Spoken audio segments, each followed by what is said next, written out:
211200056, kelas SIP 2101. Di sini saya akan membahas tentang topik pendekatan, tahapan, perencanaan, dan analisis sistem informasi.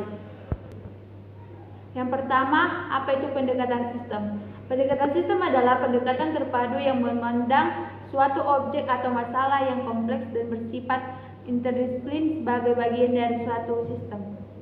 Kedua, ada pun langkah-langkah dalam pendekatan sistem, yaitu 1. Memandang perusahaan sebagai suatu sistem. Yang kedua, mengenal sistem lingkungan. Yang ketiga, bergerak dari tingkat sistem ke subsistem.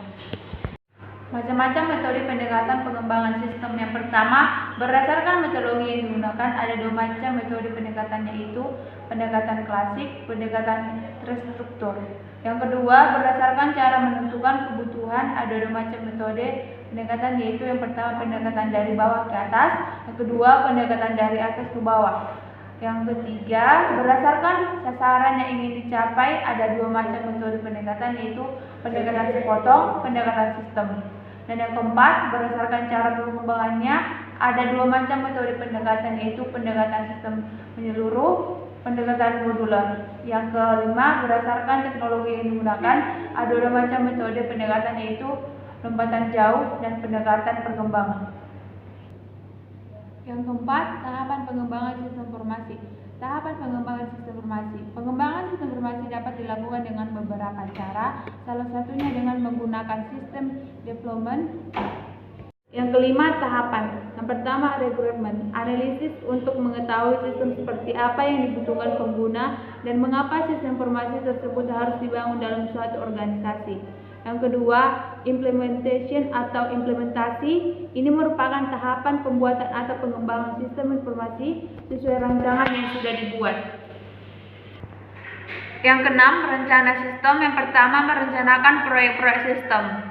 Yang pertama, mengkaji tujuan, perencanaan strategi dan taktik perusahaan. Yang kedua, mengidentifikasi proyek-proyek sistem. Yang ketiga, menetapkan kendala proyek-proyek sistem. Yang kedua, mempersiapkan proyek-proyek sistem yang akan dikembangkan.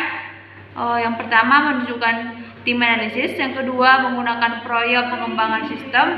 Dan yang ketiga, mendefinisikan proyek-proyek dikembangkan. Yang pertama, melakukan studi kelayakan. Yang kedua, menilai kelayakan proyek sistem.